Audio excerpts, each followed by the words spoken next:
In this episode, we'll take the next step in Spaces by moving from images into video. Up to this point, we've already seen how prompts can be written directly inside a node, or remain separate in nodes like text or assistant. Now we'll use that same logic to create motion, so you can understand not only how to build a workflow, but how video fits into the system. Let's begin with a character. We already have a strong prompt for her, so we place it inside a text node, just as we've done in previous episodes. In this case, the prompt describes a high-fashion portrait of a young woman wearing a sculptural dusty rose-pleated garment, with soft studio lighting, a clean background, and a calm editorial look. When you know a character may be reused later, it is often a good idea to generate that person against a clean white background, because image and video models can read the character more clearly without extra elements competing around them. We connect that text to an image generator, choose the settings we need, and generate the image. Now let's create the environment separately. We use another text node with a different prompt, this time describing a bright burgundy infinity cyclorama with a clean fashion film lighting setup, a wide format, and an empty scene. That text feeds a second image generator. Here we select a 16:9 aspect ratio, the model we want, the quality we need, and generate again. If we already knew where we wanted the model to be, why didn't we generate her directly inside that setting from the start? Because in Spaces, it is often much more useful to keep your character, your setting, your objects and other key elements separated.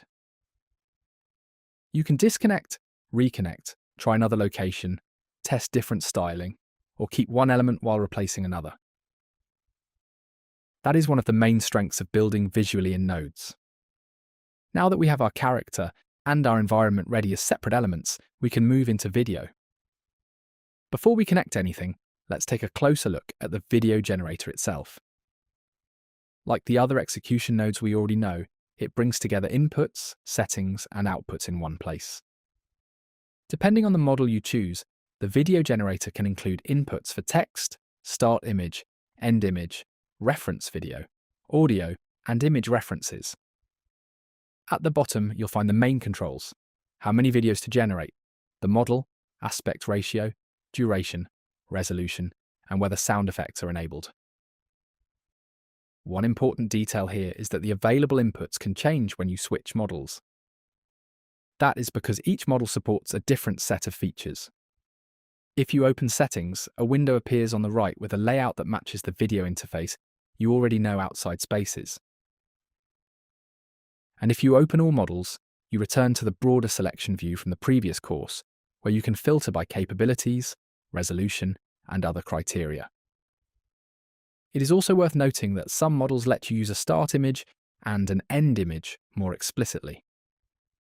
In those cases, one image defines the first visual state, and the other defines where the motion is heading.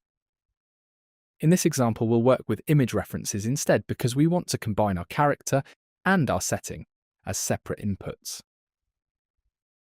So now let's return to the workflow. We add a video generator and connect both images as references.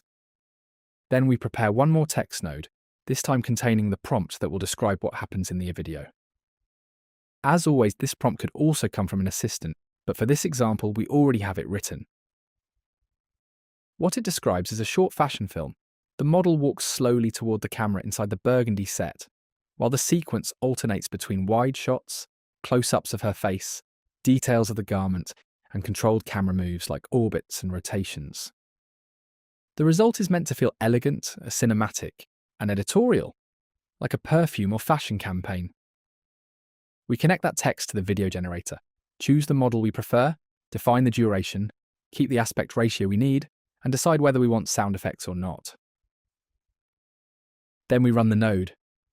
The character remains the one we created before, the setting remains the one we prepared separately, and the motion is shaped by the text connected to the video generator.